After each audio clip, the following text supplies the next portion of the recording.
Alright, so here's a flower of the Castelfranco Chicory. Now you probably see a lot of these flowers. A lot of times you'll see them on roadsides, and you'll see it looking just like this. That is generally the same thing as what we're growing here, the chicory.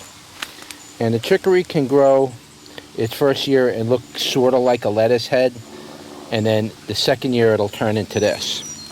But the wild chicories you see out in the road, they don't form heads. At least I don't think you can cultivate those to form a head, but they might. I don't know. I've never actually tried to cultivate that, though it does grow wild around here.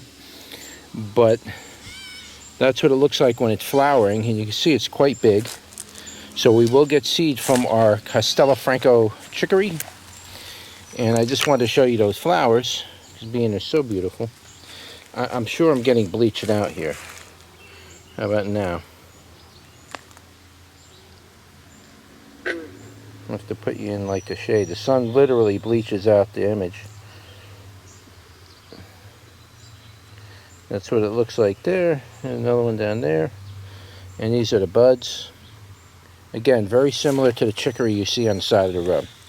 Alright, so just thought I'd share. Like, share, and subscribe. And I'll see you on the next one. Take care.